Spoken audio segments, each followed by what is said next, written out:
આજે મોન્ટ્રીયલમાં છે ને ભાઈ ઓરેન્જ એલર્ટ છે, ફ્રીઝિંગ રેનની વોર્નિંગ છે. સવારના 7 વાગ્યાથી રેન ચાલુ થઈ ગયો છે. પવન જુઓ અત્યારે હાલ છે ને 28-29 કિલોમીટરની ઝડપે ચાલી રહ્યો છે. અને જુઓ ફ્રીઝિંગ રેનની ઇફેક્ટ જુઓ તમે, જેવો વરસાદ પડે છે ને એવું તરતના તરત છે ને નીચે લેયર બનતું જાય છે. અને તમે જોશો ને રેલિંગ ઉપર તો તમને દેખાશે કે જે વરસાદ પડ્યો હતો ને એ જામી અને પાતળી બરફની લાઈન થઈ જાય છે.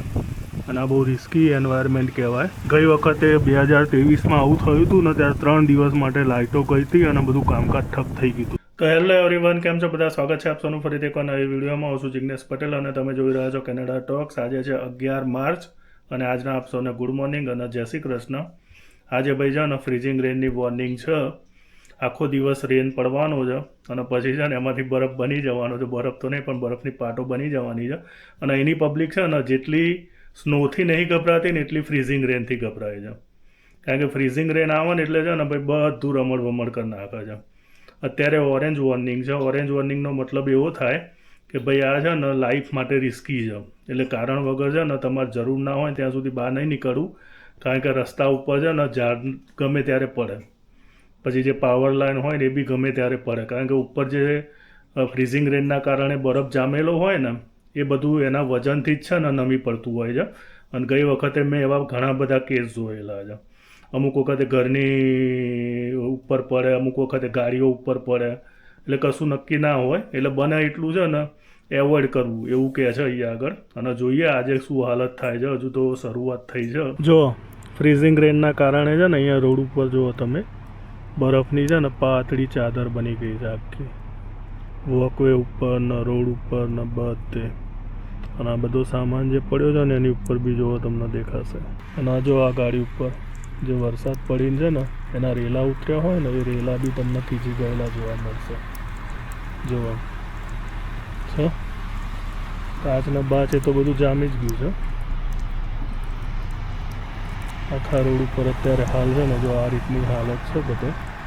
જો શીતલને લેવા માટે છે ને એની કંપની ઉપર આવ્યો અહીંયા બારી ઉપર જુઓ કેવો બધા રેલા જામી ગયેલા છે. અને બારીના કાચ ઉપર જુઓ તમે કેવો બધો રેન પડીને જામી ગયેલો છે. જો શીતલને લઈને આવી ગયા, જોબ પરથી આવી ગઈ. કેવું હતું શીતલ આજે જોબ પર? જેવી રીતે લોકો કહેતા હતા એ તો જો રાતે ચાલુ થશે, અત્યારે ના ખબર પડે. 6 વાગે છે. હા હા પછી કે જો હું બતાવું એ પગ મૂકશો ને પછી 4 વાગે છે ફરી ઉઠી. હજુ અત્યાર સુધી તો નહીં પણ હવે થશે. હજુ તો શરૂઆત છે. જો હજુ તો રેન પડે છે ને ઓગળાય છે. આ સાઈડમાં જુઓ, સાઈડમાં અહીંયા જુઓ આ જે ખરું ને આ જે ભાગ તમે ધ્યાનથી જુઓ, આ બધો લીસ્સો થઈ ગયો જો છે. તો થોડી વાર માટે ચાલો. આખું જો આ ઘાસ ઉપર બી એ રીતે છે ને બધું પડ જામી ગયું છે. સવારે પણ હવે રાતે જેમ પડશે ને એમ વધારે ડેન્જર થશે.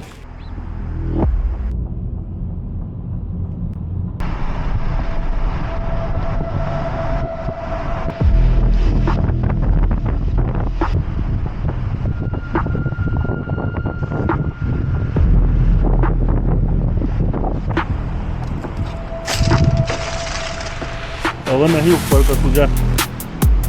આ બધું જો હા ઉપર જોજે પણ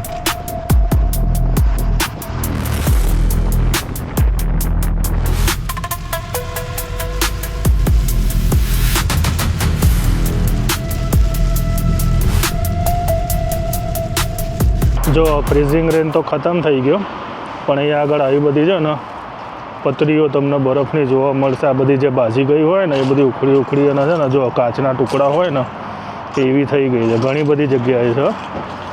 જો રીતસર છે ને આખા કાચના ટુકડા હોય ને એવું બરફ થઈ ગયો છે. જો અને જો અહીંયા આગળ છે ને આ બાજેલો જો છે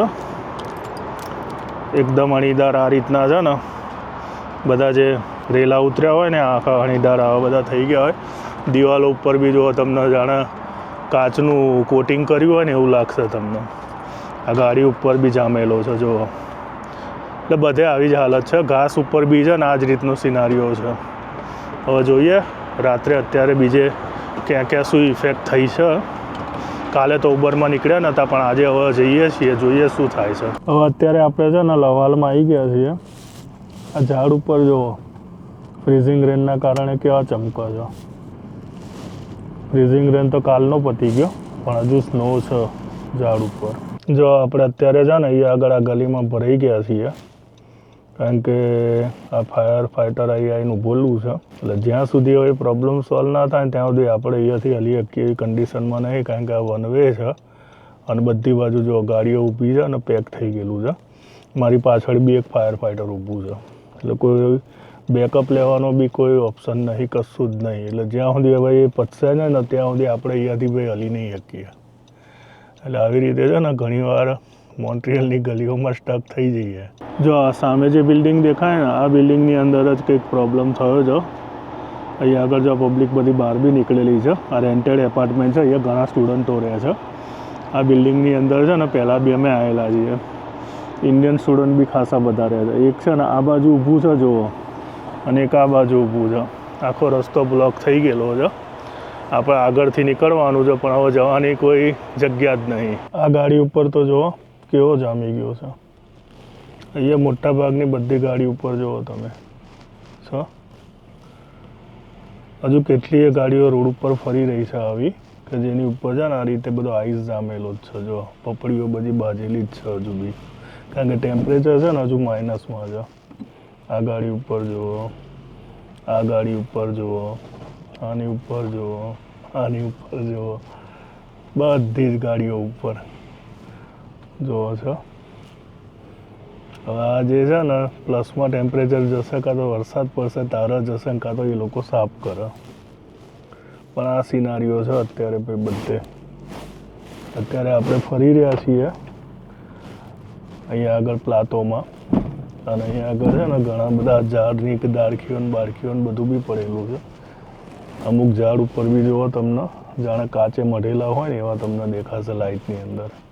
આ ગાડીમાં તો જુઓ કેવો જામી ગયો છો. સવારે છે ને ભૂકા નીકળી જાય બધો બરફ હટાવીને પછી ગાડીમાં તમારે એન્ટર થવાનું હોય એટલે કારણ કે આખું જાણે લેમિનેશન કરી દીધું હોય ને એવી હાલત થઈ ગઈ છે. જુઓ એટલું સારું છે કે ભાઈ આ વખતે છે ને બીજી કોઈ મગજમારી નહીં થઈ, લાઇટો બાઇટો નહીં ગઈ કે બીજી કોઈ હેરાનગતિ નહીં થઈ એટલે એટલી વસ્તુ સારી છે.